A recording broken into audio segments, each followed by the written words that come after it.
This is about analysis and design of one-way slabs. Now, a one-way slab is one in which the ratio of the longer span to the shorter span is either equal to 2 or greater than 2.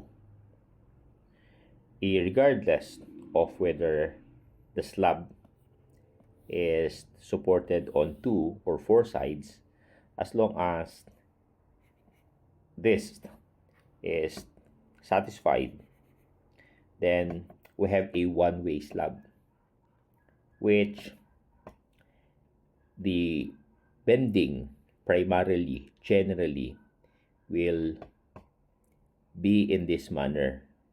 That bending generally is perpendicular to the longer span, as we see.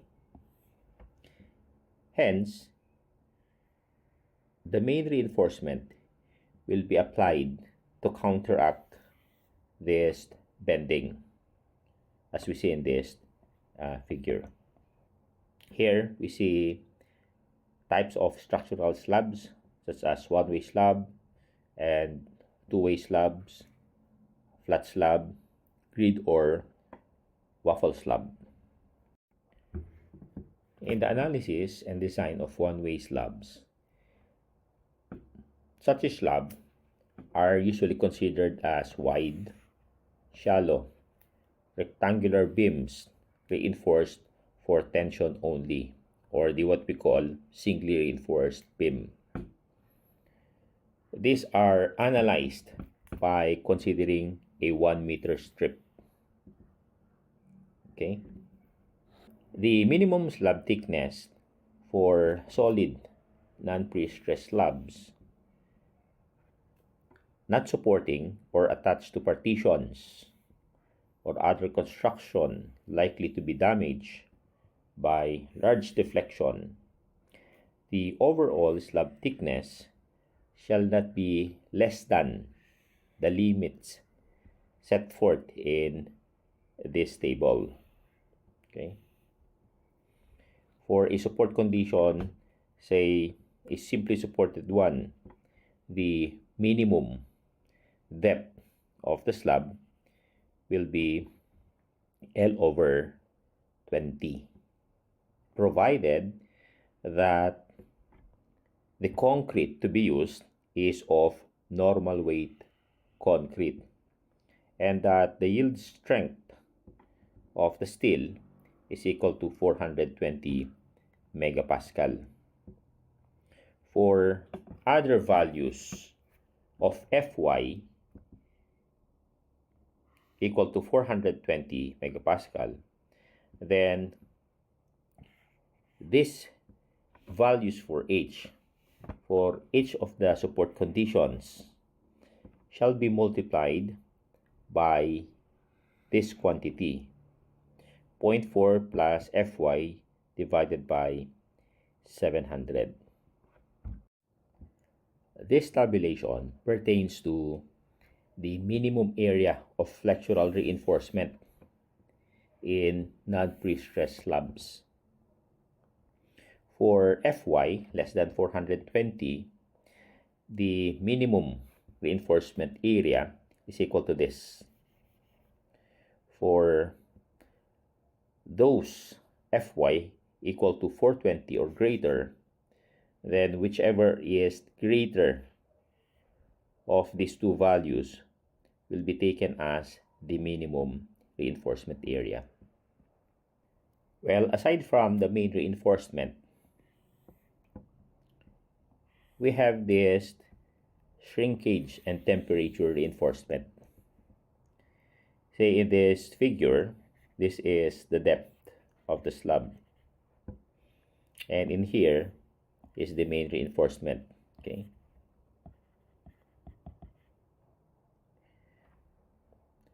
The shrinkage and temperature reinforcement is placed on top of the main reinforcement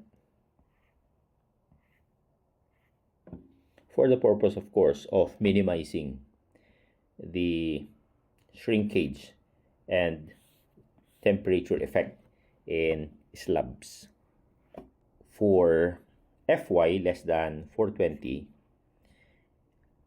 the minimum temperature reinforcement is equal to this.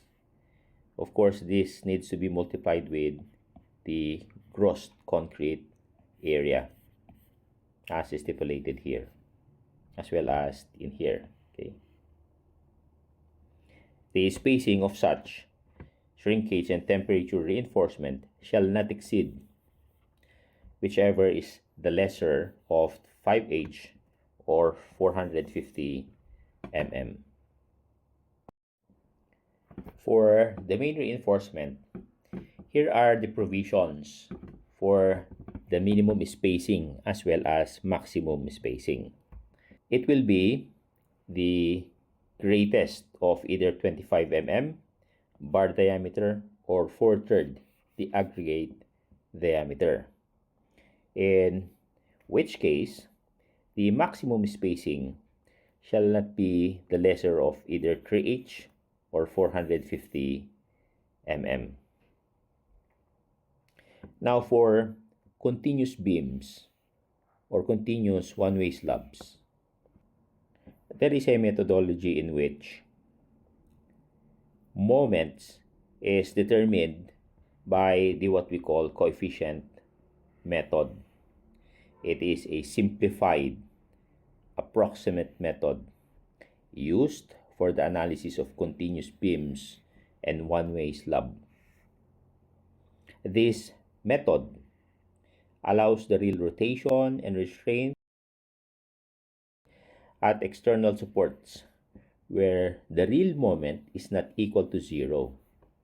Thus, the coefficient method is more realistic, but it is only valid when its condition of application are satisfied in accordance with the following provisions: that it is permitted to calculate mu due to gravity loads in accordance satisfying the conditions from A through E, that members are prismatic, loads are uniformly distributed, live loads are equal to or less than 3 times dead load, that there are at least 2 spans, and that the longer of 2 adjacent spans do not exceed the shorter by 20%.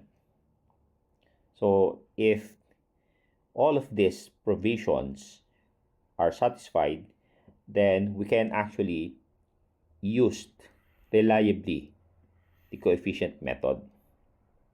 And mu due to gravity shall be calculated in accordance to the next tabulation.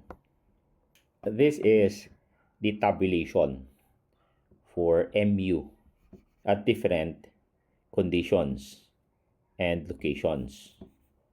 Also, we have to note that the moments calculated based on this table shall not be redistributed.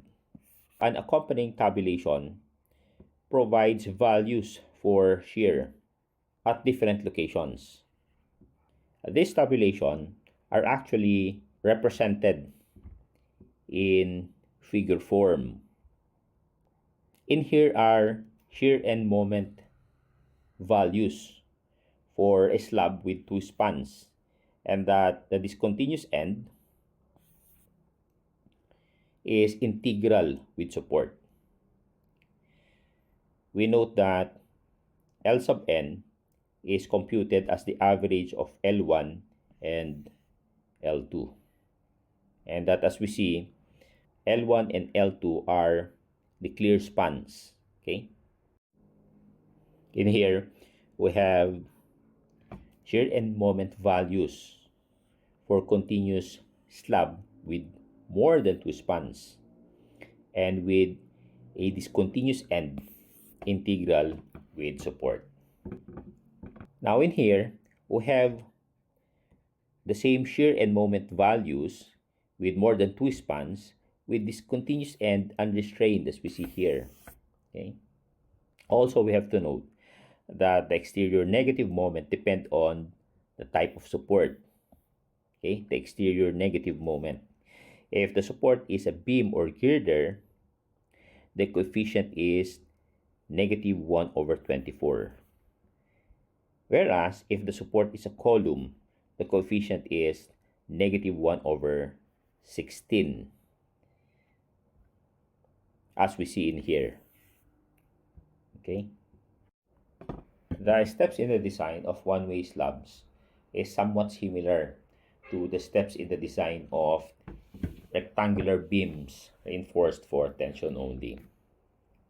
Here are the steps in the design of one-way slab. First is we determine the minimum slab thickness H from the previous tabulation. And then we compute for the effective depth D by subtracting the concrete cover as well as 1/2 the bar diameter. After which, we compute for the ultimate moment, considering 1 meter strip of slab. And then we'll determine the required depth based from the computed ultimate moment, assuming phi to be equal to 0.90. If the computed required depth is lesser or equal to the depth as determined in this step, then we say the slab thickness is adequate. Okay. If it's otherwise, then we have to increase H to increase the corresponding effective depth. So supposing that the depth is adequate, that D computed in step 2 is equal to or greater than the D computed here, the slab thickness is adequate. Then we proceed in solving for rho, the steel ratio rho, for us to determine the steel area of the main reinforcement, in which this value, this steel area, is to be compared with the minimum. Okay. We'll then have to determine the spacing of the main reinforcement from this equation. This 1000 pertains to the 1 meter strip. Okay. This pertains to the area of the single main reinforcement, pi over 4 multiplied by bar diameter squared. And this is the area computed in the previous step. It could be AS as computed, or it could be AS minimum, whichever is the greatest or the greater of the two. It's either AS or AS minimum. Okay. Now we are to compare the computed spacing with these values, either 3H or 450. Now, in relation to temperature bars, we'll get the area, steel area for temperature bars based from the tabulation. This is the tabulation. We'll be computing the steel area of shrinkage and temperature based on this. Okay. After which we get the spacing based on the same relationship as that of in main reinforcement. Of course, the area of the temperature bar will be somewhat smaller to that of the main reinforcement. For temperature and shrinkage reinforcement, the bar diameter is usually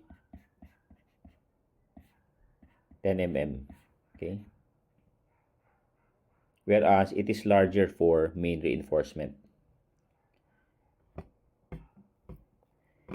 The spacing computed here will be compared with the values of either 5H or 450, whichever is the least of the three values will be the spacing to be implemented in temperature bars. So here are some examples for you to practice with. Okay.